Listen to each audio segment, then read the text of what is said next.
Lock him below until I know what he touched. Finding a key is not stealing a drive. You have not reviewed the cameras yet? You stay secured until Captain Hale reviews them. We still have an unresolved security matter. Your security matter is standing in seawater. How would you know that? Because I know vessels. My drive disappeared, and you were outside my office. You think I arranged a leak from inside a locked compartment? What does that alarm mean? It means the flooding is getting worse. What happens if that water keeps rising? Open the door, then get my daughter somewhere safe.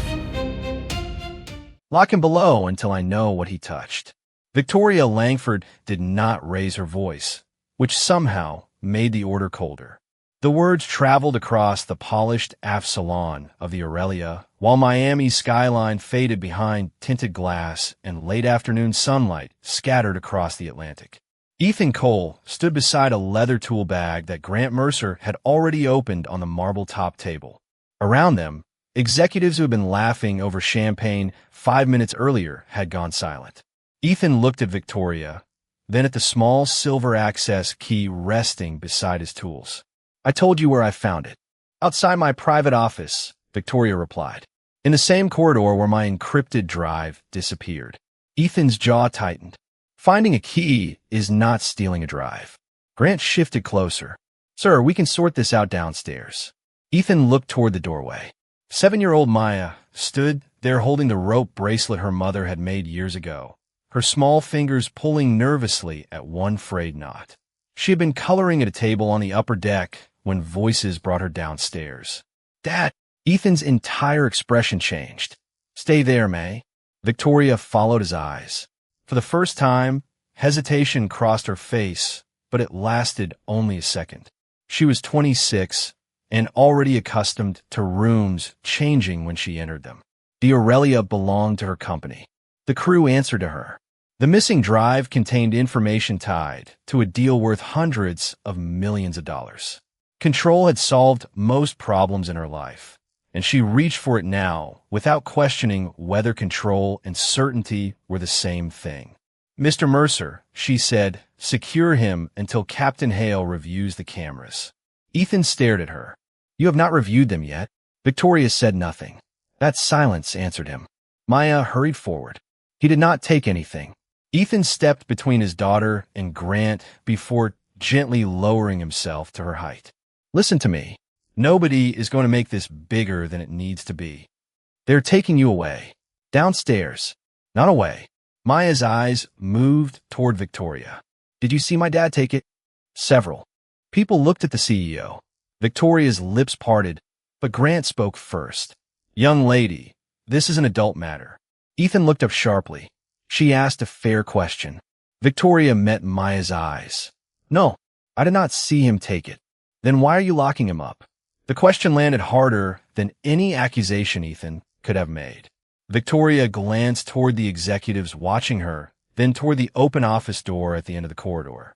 "Because something valuable is missing, and your father was found where guests were not supposed to be." Ethan stood slowly. "I was looking for the restroom after your crew redirected us from the main passage. I found that key on the carpet. I picked it up because somebody could have used it." Grant reached for the tool bag. Ethan closed it himself and handed it over. "Do not lose that. My daughter's inhaler is in the side pocket." Maya immediately touched her chest, though she was breathing normally. Ethan noticed. "You're okay." Slow breaths. She nodded. Grant gestured toward the stairwell. Ethan started walking without resistance.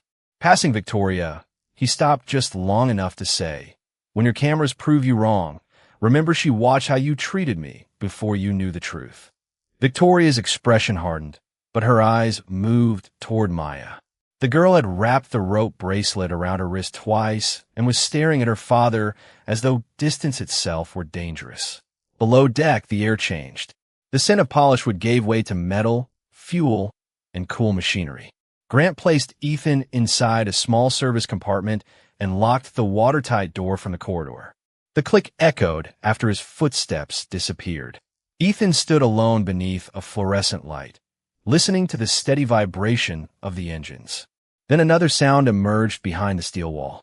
Soft, irregular, almost hidden beneath the machinery. Ethan stopped breathing for a moment. He knew that sound. He crouched and pressed 2 fingers against the deck. A thin line of cold water slid beneath the bulkhead and touched his hand. Ethan kept 2 fingers against the deck until another narrow ribbon of water slipped from beneath the bulkhead. He rubbed it between his fingertips, lifted them to his nose, then touched them carefully to his tongue. Salt! Grant! His voice struck the steel door and came back smaller. Grant, come back. Only the engines answered. Ethan rose and followed the seam with his eyes. The water was not pouring in yet. That almost worried him more. Small leaks could travel from somewhere else, crossing compartments before anyone understood where the real failure had begun. He knocked 3 times, paused, then 3 more. Above him, the Aurelia continued cutting through calm Atlantic water as if nothing had changed. On the upper deck, Maya sat rigidly on the edge of a cream sofa while a crew member placed a glass of water in front of her.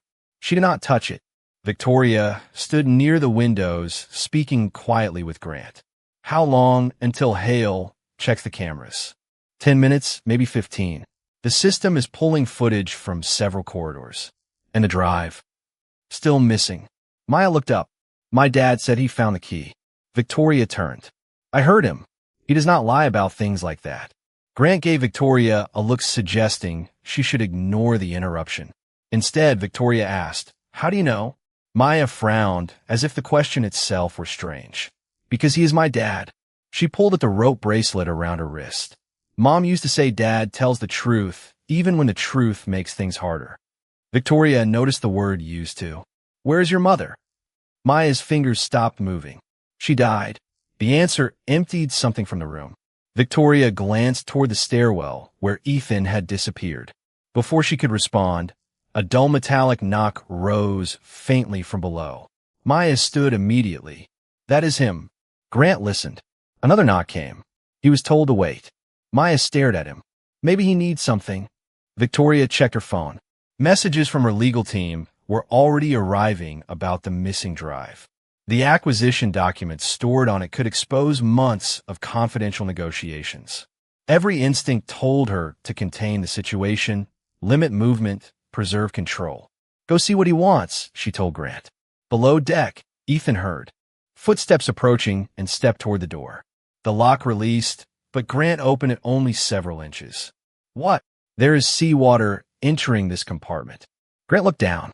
The thin layer had spread across several feet of flooring, but remained shallow. Looks like condensation or a plumbing leak. It is salt water. Grant's eyes narrowed. You tasted it. I know what seawater looks and smells like inside a vessel. And I am supposed to believe you suddenly became a marine engineer? Ethan held his frustration. You do not have to believe anything about me.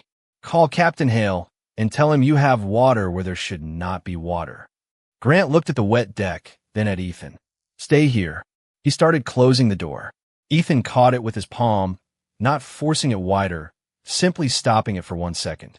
My daughter's upstairs, and she is safe. Then help me keep her that way. Grant hesitated before pulling the door shut. The lock clicked again. Ethan stared at it, jaw tight. Power upstairs still belonged to people who could close doors. Down here, reality did not care who owned the yacht. He crouched again. The water had reached the edge of his boot. Above deck, Grant returned and told Victoria there was a minor leak. Maya heard him. Did my dad say it was minor? Grant did not answer. Victoria looked toward him. What exactly did he say? He said seawater is entering the compartment. Victoria's confidence shifted almost imperceptibly. Tell Captain Hale. Grant reached for his radio. At that same moment, far below their feet, a vibration passed through the hull. A champagne glass trembled against the salon table. Maya looked toward the floor. That came from where Dad is. Victoria felt it too. Below deck, Ethan watched the water ripple around his boots, then begin flowing faster from beneath the steel wall. He stood and struck the door with the flat of his hand. Grant, This time, there was urgency in his voice. Get Captain Hale down here now. If you're enjoying this story so far, don't forget to like this video and subscribe to Hidden Father Stories. Every day, we bring you touching stories, emotional love stories, and unforgettable journeys inspired by the moments that change people's lives forever. The third knock never came. Instead, Ethan heard the engines change pitch, followed by the faint mechanical whine of the yacht adjusting speed. He looked down. Water now covered the soles of his boots and continued creeping outward in thin, restless waves. Captain Hale, he called through the door. Footsteps finally approached.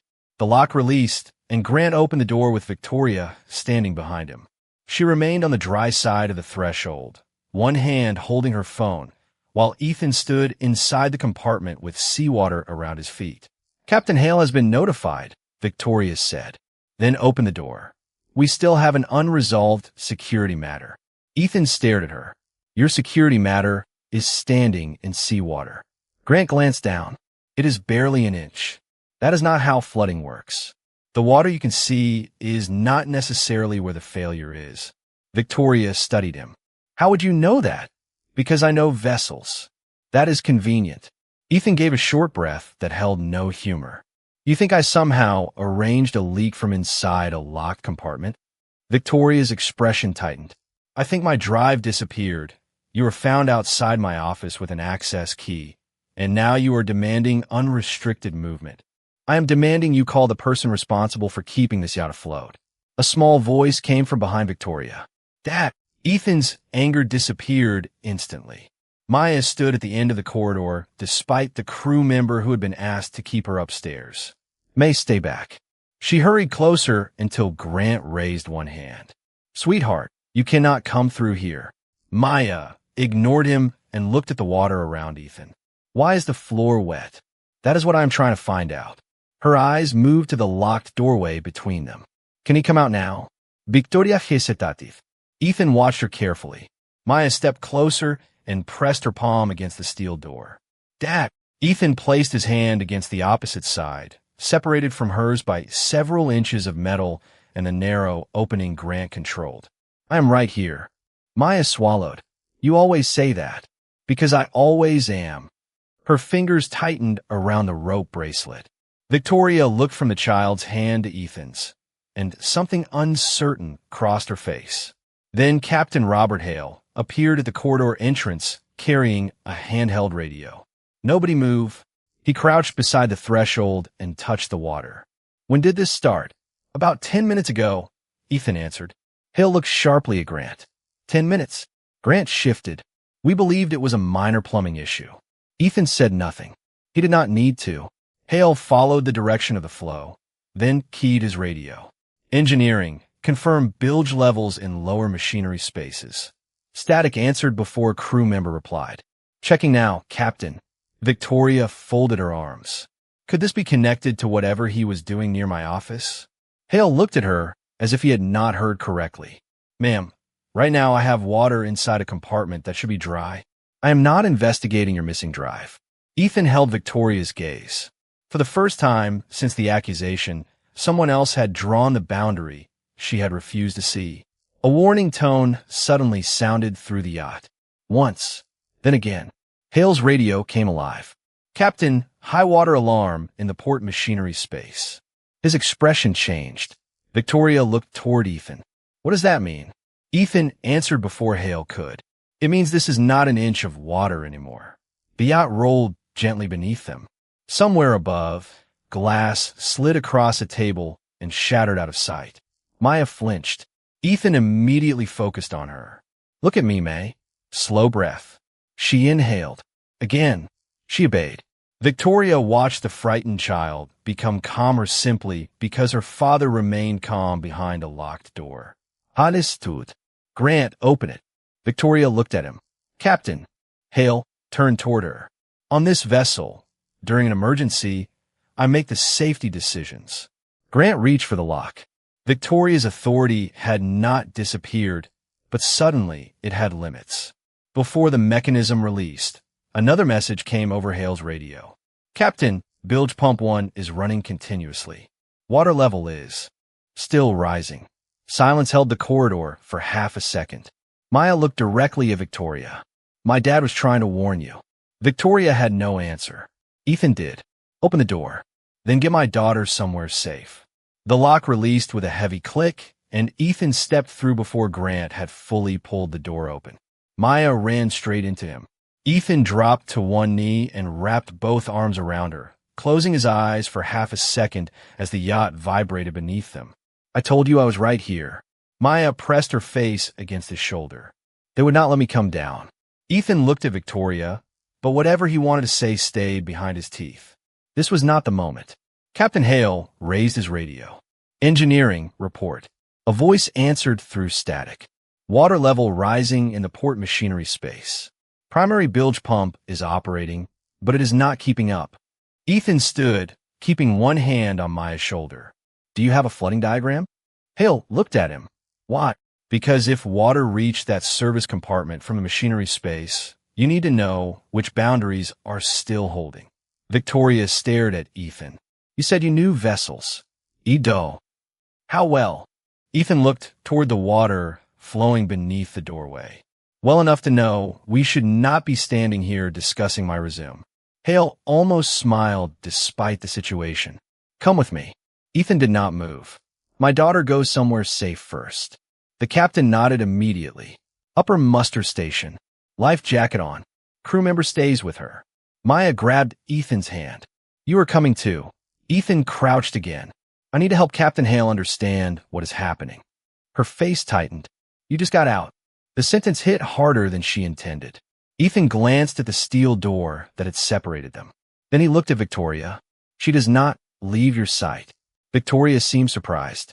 Mine, you wanted responsibility for me 10 minutes ago. Take responsibility for her now. Grant stiffened, but Victoria did not. She looked at Maya and nodded. She stays with me. Ethan held her gaze. That is not a favor. I know. For the first time, victorious. Answer carried no authority, only understanding. Maya slowly released her father's hand. Ethan touched the rope bracelet on her wrist. What do we do when we are scared? One thing at a time. Exactly. Victoria led Maya toward the stairs while Grant followed.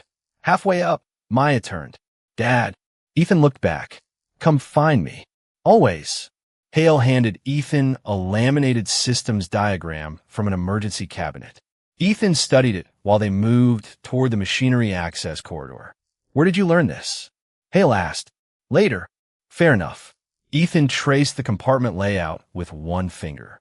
Your port intake runs along this section? Yes. And these isolation valves are remotely controlled. Normally.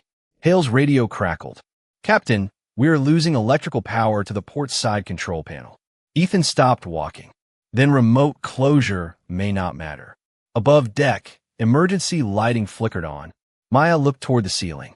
Victoria felt the child's hand find hers without asking permission. She looked down at the rope bracelet, then at the frightened executives gathering near the muster area. Minutes earlier, these people had waited for her decisions. Now they were looking toward the crew. Is my dad fixing it? Maya asked. Victoria chose her words carefully. Your dad is helping. Because you finally listened? Victoria swallowed. Yes. Maya looked toward the lower deck. Mom said Dad listens before he decides things. Victoria said nothing. The comparison did not need explaining. Below, Ethan and Hale reached a dry boundary before the affected machinery space. A crew engineer met them carrying a flashlight and reported that the water was entering faster than expected. Ethan studied the diagram again. Do not open anything until we know what is on the other side. Hale looked at him differently now. Not as a guest. Not as a suspect. What do you see? Ethan pointed to two connected spaces. If this boundary is holding, isolate the intake, keep the watertight door sealed, and use the secondary pump from the next compartment. If it is not holding, we need everyone out of this section. Hale immediately relayed the instructions to engineering. Ethan listened to the pumps, the alarms, and the changing vibration beneath his boots. Then Hale asked quietly, You want to tell me what you used to do? Ethan stared at the diagram. Coast Guard damage control. Hale's eyes lifted. Before he could respond, his radio came alive. Captain, secondary pump available. Preparing isolation. Hale looked at Ethan. Upstairs, Victoria held Maya's hand while the yacht rolled gently beneath them. The balance of power had shifted without anyone announcing it. The woman who owned the vessel was waiting for instructions. The man she had locked away was helping determine whether everyone aboard would remain safe. The secondary pump came alive with a low mechanical hum that Ethan felt through the soles of his boots. He watched the water line marked against the machinery space gauge while Captain Hale spoke into his radio. For several seconds, nothing changed. Then the level stopped climbing. Halit. Holding, Ethan shook his head. For now, the engineer beside them pointed toward the systems diagram. If we isolate the port intake completely, we may reduce the inflow. Ethan traced the line with one finger. Only if that is where the breach is. Close the wrong path without confirming it, and you could lose cooling somewhere else. Hale studied him. You really did damage control. A long time ago. That knowledge did not disappear. Ethan looked toward the stairwell. Some things are supposed to stay in the past. Above deck, Maya sat inside the designated muster area, wearing a life jacket, while Victoria remained beside her. The executives who had once surrounded Victoria with questions were now following crew instructions without argument. Maya watched every person coming up from below. He said he would find me. He will, Victoria said. Maya looked at her. You sound sure now. Victoria hesitative. Your father seems like someone who takes promises seriously. Maya touched the rope bracelet. Mom made this before she died. Victoria lowered herself into the seat across from her. Was she like your dad? Maya smiled faintly. She talked more. Despite herself, Victoria smiled too. Then Maya asked, why did you think Dad took your thing? The smile vanished. Because he was near my office. That is all. Victoria looked toward the darkened windows. At the time, I thought it was enough. Dad says thinking something does not make it true. Victoria had no defense against the simplicity of that sentence. A crew member approached and handed her a radio. Captain Hale wants you to know the flooding has temporarily stabilized. Victoria's shoulders loosened. And Ethan, he is with the captain. Maya heard every word. Can I talk to him? Moments later, Hale's voice came over the radio, followed by Ethan's. May. Maya grabbed it with both hands. Dad, are you coming back? Ethan closed his eyes below deck. I told you I would. Miss Victoria says you are helping. Ethan glanced at Hale. Everybody is helping. Victoria heard the answer. No accusation. No attempt to embarrass her in front of her own staff. That restraint made the earlier locked door feel heavier. Maya lowered her voice. Are you mad at her? Victoria went still. Ethan took several seconds before answering. I'm focused on getting back to you. That means yes. Hale turned away to hide the beginning of a smile. Ethan almost smiled too. Stay where you are, May. Okay. She handed the radio back to Victoria. Below deck, Hale asked, why were you near her office? Ethan's expression hardened. A crew member redirected my daughter and me around a private event. I got turned around, found an access key on the carpet, and picked it up. And that was enough to lock you below? Apparently. Hale stared at the steel deck. That should not have happened. Ethan folded the diagram. No, it should not have. A radio message interrupted them. Engineering had confirmed the isolation valve was responding. The inflow was slowing. Hale looked at Ethan. If this holds, you may have saved us a much worse evening. Ethan handed him the diagram. Your crew did the work. You told us where to look. Ethan started toward the stairs. Then we looked. That is how it is supposed to work. When he reached the muster area, Maya broke from her seat and wrapped herself around him. Ethan lifted her easily, holding her against his chest. Victoria stood several feet away. Thank you, she said. Ethan looked at her over Maya's shoulder. For what? Helping us. My daughter is on this boat. Victoria absorbed the distance in his answer. Still, you could have refused. Ethan lowered Maya gently and met Victoria's eyes. She was watching. Maya held his hand. Victoria looked at the child, then back at the man she had ordered confined. Ethan continued quietly.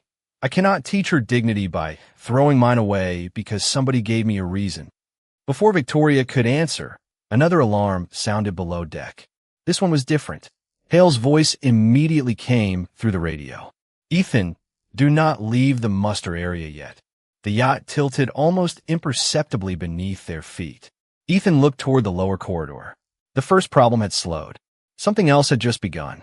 The second alarm pulsed through the muster area, slower than the first, but impossible to ignore. Ethan looked toward Captain Hale's voice coming through the radio. We have rising water outside the isolated section. Nobody leaves the muster station. Ethan took the radio from Victoria. Which compartment? Service passage aft of the port machinery space. Ethan's eyes narrowed. That should be dry if the boundary is holding. Exactly. Maya squeezed his hand. Ethan looked down and saw the fear returning to her face.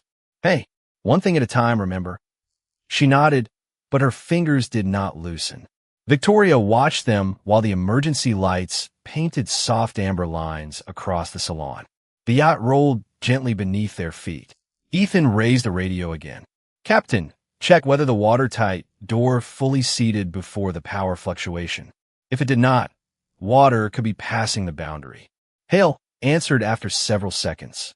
Engineering is checking remotely. Ethan looked toward the dark stairwell. Remote indicators can tell you a door received a command. They cannot always tell you what physically stopped it. Victoria stared at him. You know that from the Coast Guard? Ethan glanced at her. Yes. It was the first direct answer he had given her about his past.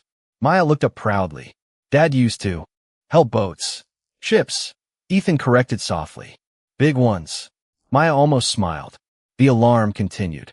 Victoria folded her arms, but Ethan noticed her fingers trembling against the fabric. Maya noticed too. Without saying anything, the girl began untying the rope bracelet from her wrist. Ethan saw it. May, what are you doing? She crossed the small distance to Victoria and held it out. Victoria stared at the faded cord. What is this for? You look scared. Victoria glanced toward Ethan, embarrassed by how easily the child had read her. I am fine. Maya kept her hand extended. Dad says people say that when they're trying not to be scared. Ethan lowered his eyes, caught.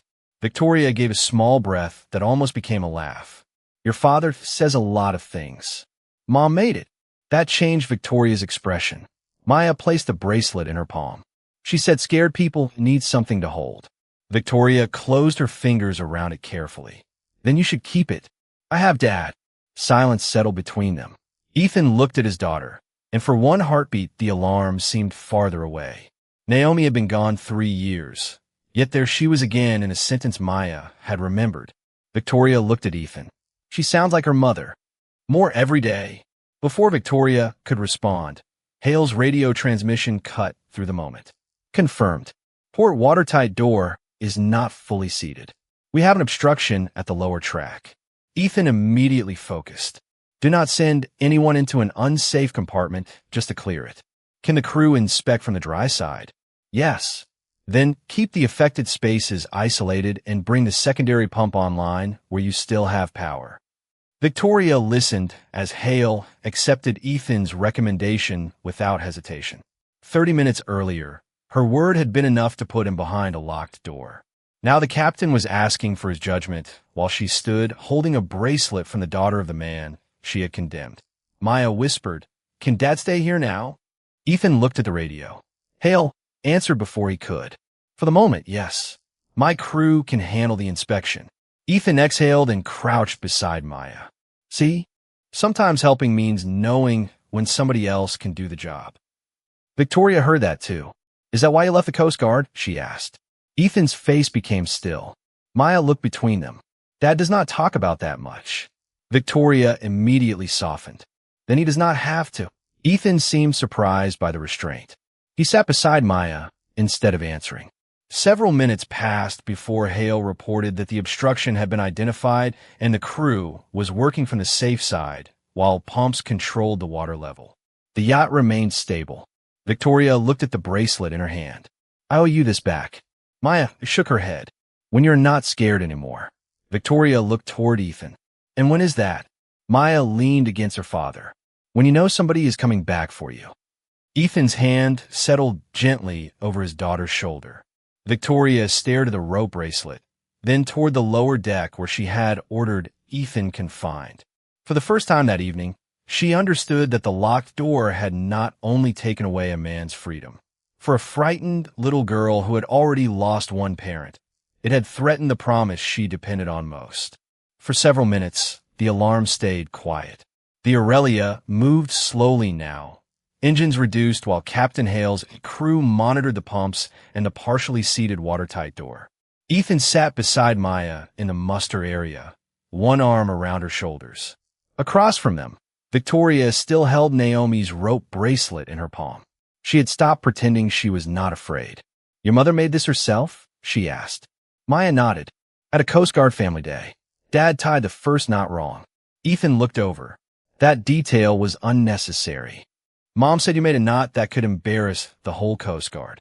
Victoria laughed before she could stop herself. Ethan's mouth lifted slightly. The sound was small, almost strange after the alarms, but it changed the air between them. "She sounds funny," Victoria said. "She was," Maya answered. "She made Dad laugh more." Ethan's smile faded gently. "Victoria noticed." "I am sorry." 3 years, Ethan said. "Some days that feels like a long time. Some days it feels like Tuesday." Maya leaned against him. Victoria turned the bracelet between her fingers. "Is that why you left?" Ethan looked toward the dark windows. "Partly." He paused. "After Naomi died, Maya started waiting by the front window whenever I worked nights. If I was 10 minutes late, she would not sleep." Maya stared at her shoes. Ethan squeezed her shoulder. "My work was emergency response. Flooding, fires, damaged vessels. I knew how to walk into dangerous situations and stay useful." He looked at his daughter. "But I did not know how to convince a 6-year-old that her only parent would always come home." "I was 5, Maya corrected. "You were 5. Victoria's eyes moved toward the stairwell. The same stairwell down which she had ordered Ethan taken. "And I locked you somewhere she could not reach you." Ethan met her eyes. "Yes." There was no anger in the word. That made Victoria look away. "I thought I was protecting everyone aboard." "From me." "Yes." Without knowing what I had done. Victoria closed her hand around the bracelet. "Yes." Ethan let the silence remain. He did not make her discomfort easier simply because she was beginning to understand it. Maya looked at Victoria. "Dad says sorry works better when you know what you are sorry for." Ethan glanced down at her. "Apparently I talk too much at home." "You do." Victoria almost smiled again, but Captain Hale approached before she could answer. His sleeves were damp and his expression tired, though calmer than before. "Water level is stable. Crew cleared the obstruction from the dry side, and the door is properly seated now." Ethan stood. "Any spread beyond the secondary boundary?" "None showing." "Good." Hale studied him. "You read the situation before my engineering team had the full picture." Ethan shook his head. "I heard water where water did not belong. Most passengers would have heard a leak. Most passengers would not have spent years listening for one." Hale extended his hand. Ethan took it. "Coast Guard." Hale asked. "Damage control." "How long?" 9 years. Victoria looked at Ethan differently, but he noticed and immediately said, "Do not." She frowned. "Do not what?" "Decide I deserve more respect now, because you found out what uniform I used to wear." The words stopped her. Ethan continued quietly. "I deserve basic respect when you thought I was nobody." Maya watched Victoria. So did Hale. Victoria swallowed. "You are right." Ethan seemed almost surprised she had not defended herself. Hale's radio crackled. A crew member reported another systems check underway. Hale stepped aside to respond. Victoria opened her palm and looked at Naomi's bracelet. "I cannot undo that door." "No, but I can stop pretending I had enough evidence to close it." Ethan held her gaze. Something had shifted again, not forgiveness, not yet, but the first honest space where it might someday exist. Then Hale's radio sharpened with a new voice. "Captain, we have another high water indication aft of the sealed boundary." Ethan turned immediately. Hale's expression changed. Maya caught her father's hand before he moved. "Dad." Ethan looked down. Her fear had returned. This time Victoria saw it before anyone else. She stepped toward Maya, but did not touch her. "Captain," she said, eyes still on the child. If your crew can handle this, he stays here. Hale looked at Ethan.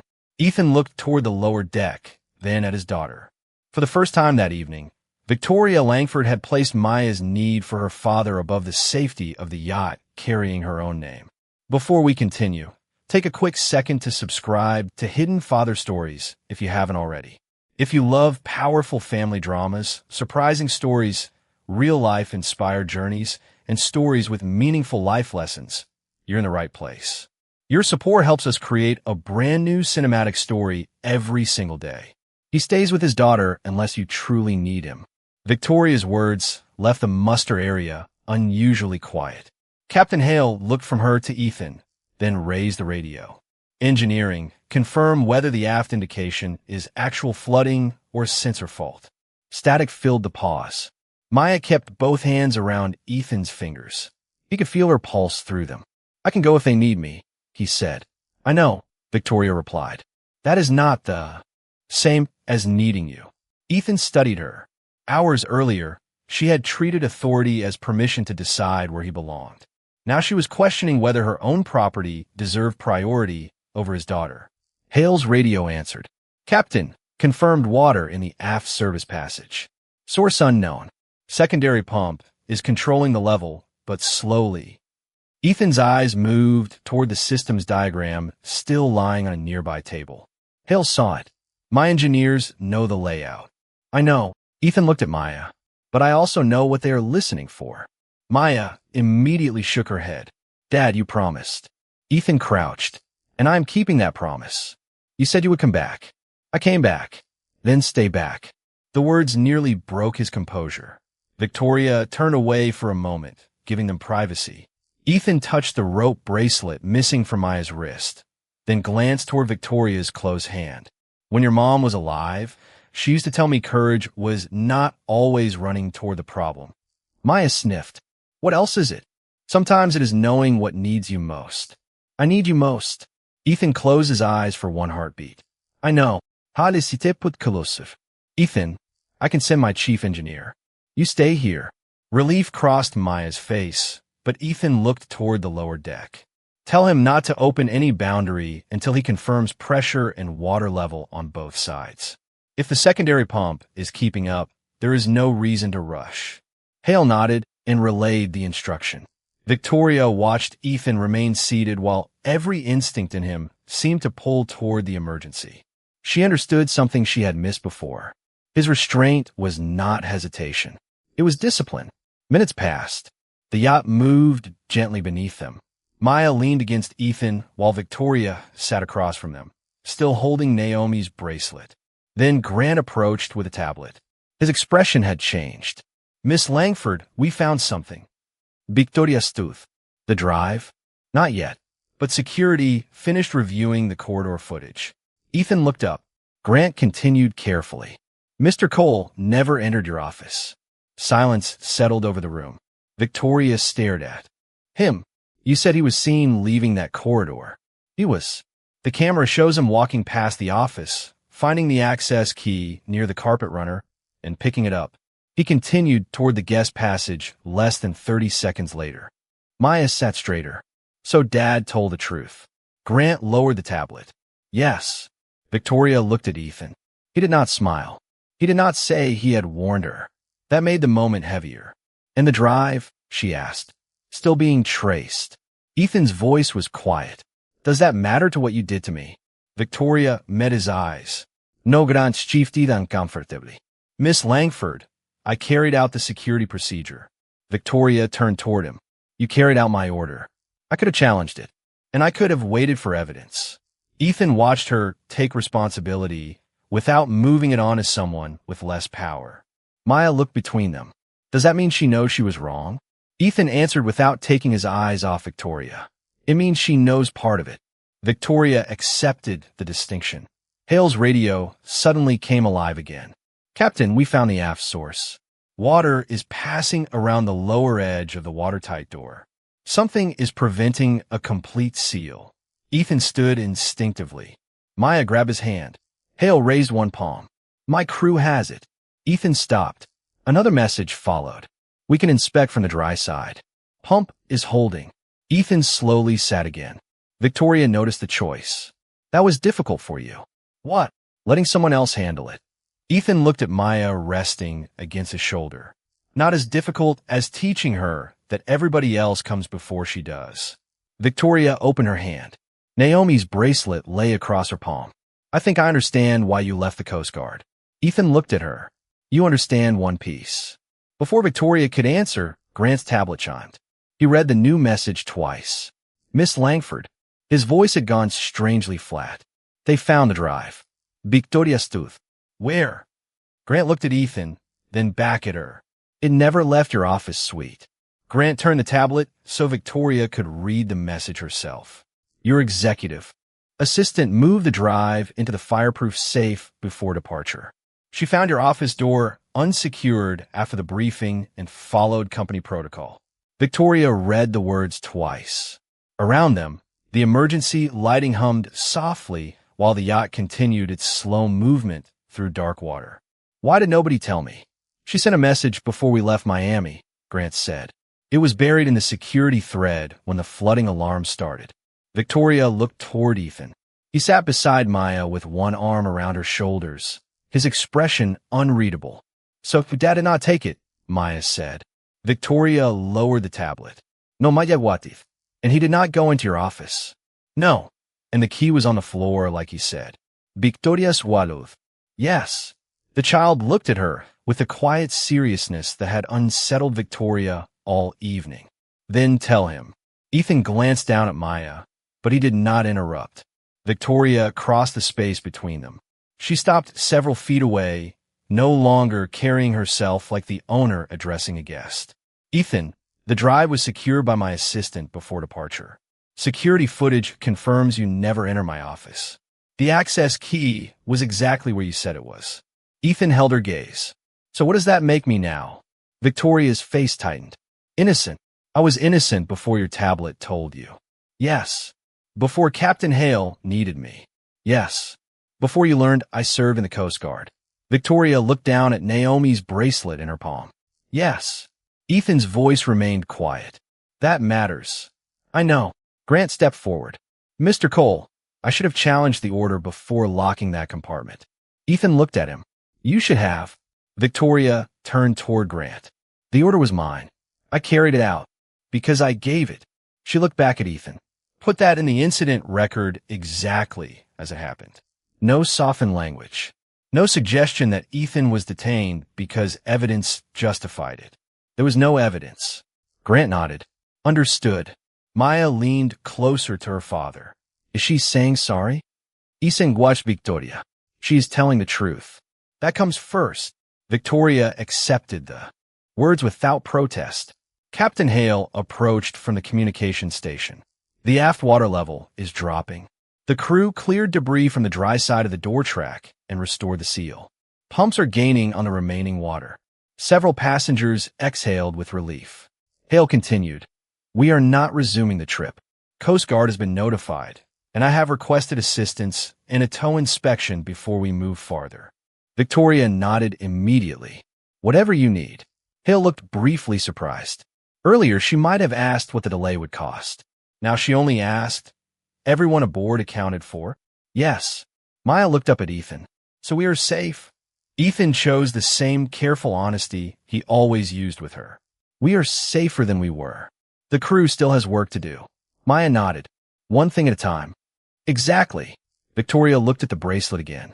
Your mother taught you that too? Maya shook her head. Dad did. The answer caught Ethan off guard. For a moment, he looked toward the windows where black ocean reflected the yacht's emergency lights. Naomi had given him so many words that he no longer remembered which ones had begun with her and which ones had become his. Victoria sat across from them. Ethan, I am sorry. He looked back. For being wrong? For treating suspicion like proof? For letting my position make my assumption feel like a fact? And for separating you from your daughter when I had not earned the right to be certain about anything. Maya watched her father. Ethan did not offer instant forgiveness. That is closer, he said. Victoria nadith. No defense. No demand that he make her feel better. Then the lights flickered once. Hale's radio crackled sharply. Captain, we just lost power to the secondary pump circuit. Alles tut. Ethan's attention snapped toward the lower deck. What is the water level? Stable for the moment, the engineer answered, but we need that pump if the seal starts passing again. Hale reached for the systems diagram. Ethan rose beside him. Maya caught his sleeve. Dad. Ethan looked down. Victoria saw the old conflict return immediately. The responder who knew how to help and the father who had. Promised to stay. This time she did not make the decision for him. She simply held Naomi's bracelet and waited for Ethan to decide what kind of courage the next moment required. Ethan looked at Maya's hand gripping his sleeve, then at Captain Hale. Can engineering restore the circuit from the dry side? Hale raised the radio. Engineering, status on secondary pump power. The reply came quickly. Breaker reset failed. We may have a fault in the local distribution panel. Primary pump is still running, but we want the secondary available. Ethan nodded. Then nobody rushes below because a pump stopped. Confirm the compartment level first. Hale relayed the instruction. Victoria watched Ethan crouch beside Maya, instead of immediately following the captain. I'm not going anywhere unless they actually need me, he told her. Maya searched his face. Promise. Promise. A crew member reported that the water level remained stable. Ethan exhaled. Good. Let the crew work. Victoria looked at him. You could have gone. I could have. But you stayed. Ethan glanced at Maya. Knowing how to help does not mean I have to be the person holding every tool. Hale nodded. That lesson takes some people 30 years. A faint smile crossed Ethan's face. It took me a 5-year-old standing at a window. Victoria lowered her eyes to Naomi's bracelet. Before she could answer, the emergency lights flickered and went dark for 2 seconds. When they returned, a sharp breath escaped her. Ethan noticed immediately. You okay? Yes. Maya looked at her. That sounded like a scared yes. Victoria gave a nervous laugh. Apparently your family has rules about that word. Another brief power fluctuation dimmed the salon. Victoria's breathing became shallow. She stepped backward toward the stairwell, trying to move away from the crowded muster area. Ethan recognized the change before anyone else. Victoria. She shook her head. I just need some air. Do not go downstairs. I know, but another crew member hurried past, and Victoria instinctively moved aside into the darker passage. Ethan followed at a measured pace. Look at me. She stopped. I am fine. You do not have to be. Her eyes met his. The lights went out in an elevator when I was 12. 43 floors up. I was trapped for almost an hour. Ethan nodded as if she had told him something ordinary rather than embarrassing. Okay, put one hand on the wall. Why? Because it is real and it is not moving away from you. She did. Now breathe in slowly. 4 counts. Victoria followed him. Again. Behind them, Maya remained with Hale, watching quietly. Victoria's breathing gradually slowed. Why are you helping me? She whispered. Ethan's expression did not change. Because you need help. After what I did, what you did decides what you have to answer for. It does not decide who I become. Victoria stared at him. I locked you in a room when you were telling me the truth. Yes. I separated you from your daughter. Yes. And you can still stand here and help me breathe? Ethan glanced toward Maya. She is watching. Victoria followed his eyes. Maya stood beneath the emergency light, small in her life jacket, looking at her father with complete trust. Ethan continued, If I teach her dignity only matters when people treat us well, then I have not taught her dignity. Victoria's eyes filled, but she blinked the emotion back. I do not know how you do that. Neither do I some days. Hale's radio interrupted them. Secondary pump circuit restored from the distribution panel. No additional flooding detected. Coast Guard response vessel is approximately 20 minutes out. Ethan nodded.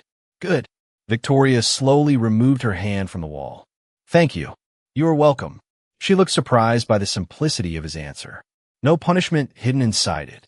No declaration that everything was forgiven. Just help given because help had been needed. They returned to the muster area, where Maya immediately reached for Ethan. He took her hand.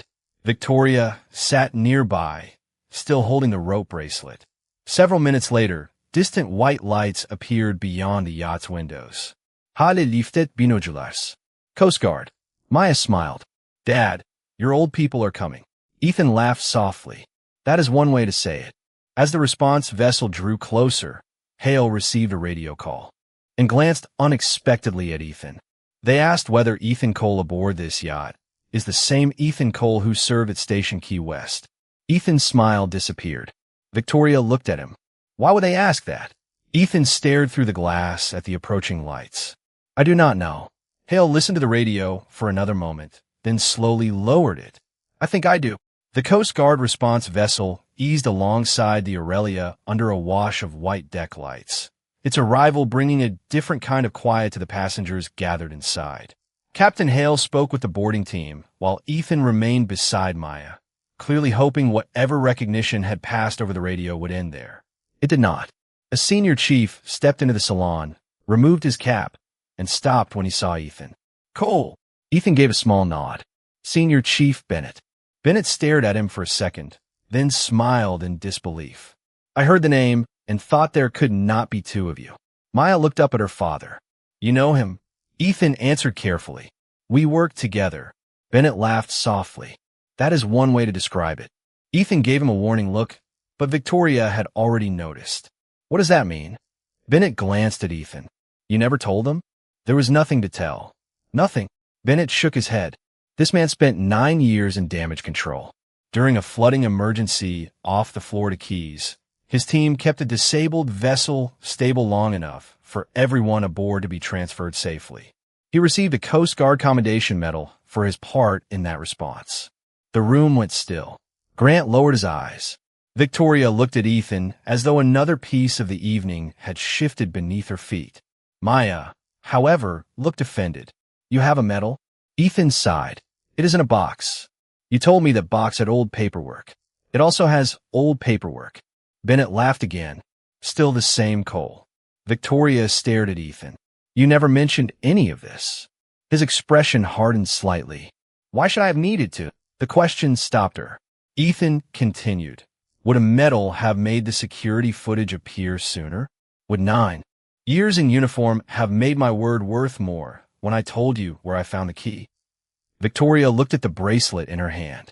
No, then it should not change what you think I deserve before you knew. Bennett's smile faded as he understood the weight behind the exchange. Captain Hale quietly explained what had happened. The senior chief listened without interruption. When Hale finished, Bennett looked toward Grant, then Victoria, but Ethan spoke first. The flooding is controlled. That is what matters right now. Victoria shook her head. It is not the only thing that matters. Ethan looked at her. No, but it is the thing these people came here to handle. Bennett nodded toward his team. We will inspect the affected compartments with Captain Hale's engineers and verify stability before the tow begins. Maya tugged Ethan's hand. Are you going with them? No, the answer came instantly. Maya blinked, surprised. Ethan crouched beside her. They know their job. But you know it too. Yes. Then why are you staying? Ethan smiled. Because my job tonight is here. Maya wrapped her arms around his neck. Victoria watched him hold her, and the medal suddenly seemed almost irrelevant. The real measure of the man was not what he had done years ago when strangers needed him. It was what he chose now when his daughter did. Bennett watched too. Naomi would like that answer. Ethan's face changed. You remember her? Everybody remembers Naomi. Maya lifted her head. You knew, Mom. Bennett smiled gently. She once brought enough homemade cookies to feed an entire station and then complained because your father ate 4 before anybody else got one. Maya laughed. Ethan shook his head. Historical accuracy is deteriorating rapidly. For the first time that night, Victoria saw father and daughter laughing together without fear between them. She looked down at Naomi's bracelet and understood why Ethan had never used his past to demand respect. He had already decided who he was without anyone else's approval. Grant approached quietly. Ethan, for whatever it is worth, I am sorry. Ethan met his eyes. Make it worth something next time you are given an order that does not feel right. Grant nodded. I will. Victoria heard the words. Accountability was no longer an abstract idea. It was becoming a choice each person would carry beyond this yacht.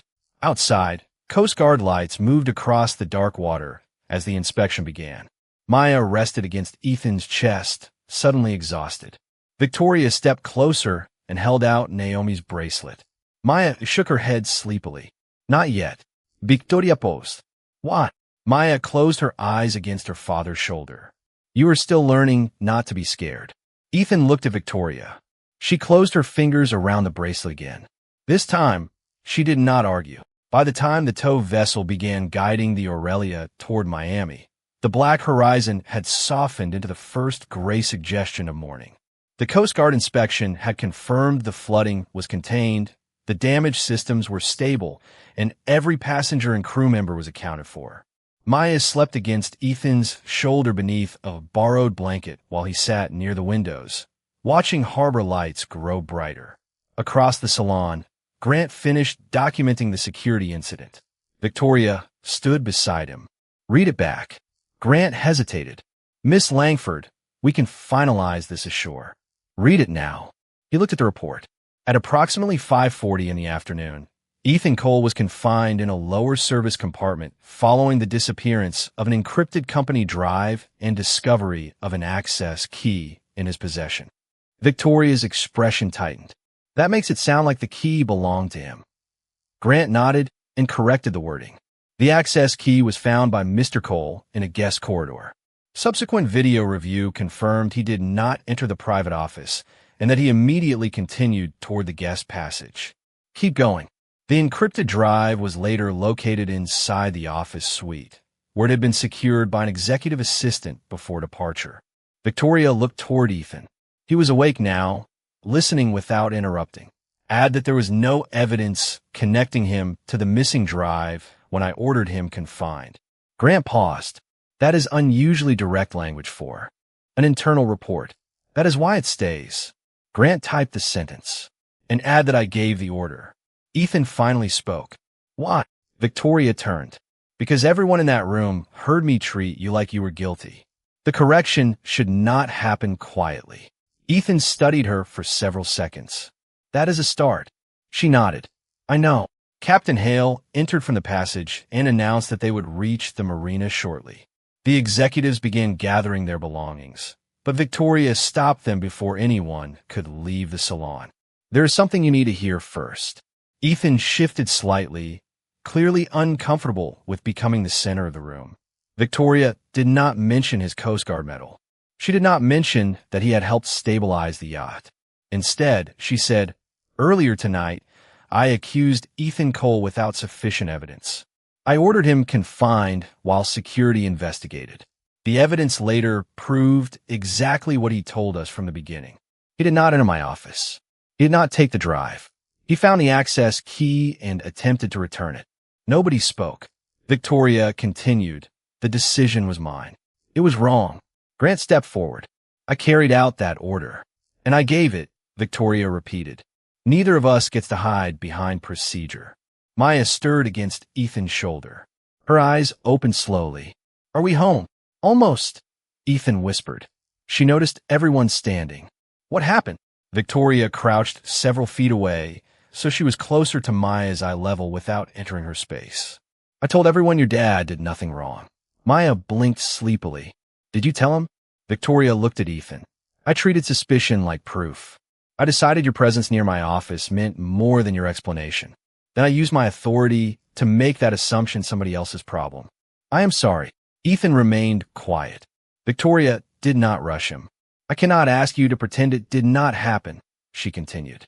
I can make sure the record tells the truth, and I can change what happens the next time someone on one of my vessels is accused of something without evidence. Ethan's eyes narrowed slightly. Ow! No. Confinement based solely on suspicion unless the captain determines there is an immediate safety threat. Independent review of security decisions. And nobody gets separated from a dependent child without an actual emergency requiring it. Ethan glanced at Maya. That would mean more than an apology. Then I will do it. Maya looked at her father. Are you still mad? Ethan considered the question. I still think what happened was wrong. Can both things be true? What things? that somebody did something wrong and they're trying to do better. Ethan looked at Victoria, then at the rope bracelet still wrapped around her fingers. Yes, he said quietly. Both things can be true. The yacht entered the marina as pale sunlight spread across the water. Victoria rose, but Ethan spoke before she turned away. Respect does not start when you discover somebody has an impressive past. She faced him. I understand that now. Ethan shook his head gently. Understanding is what you do next. Victoria looked at Maya, then back at him, then watch what I do next. Outside, the tow line tightened softly as the Aurelia approached the dock. Maya settled against her father again. Ethan rested his hand over hers. The locked door below deck still existed. Nothing could erase it. But for the first time since it had closed, the people responsible were no longer pretending it had been necessary. By the time the Aurelia settled against the marina dock, dawn had turned the water from black to silver. Crew members moved quietly along the deck while Coast Guard personnel completed their final checks. But Ethan no longer watched the machinery. Maya was asleep against his chest, wrapped in the borrowed blanket, one small hand curled into his shirt. He carried her toward a bench overlooking the harbor and sat beneath the pale morning light. Victoria remained several feet away.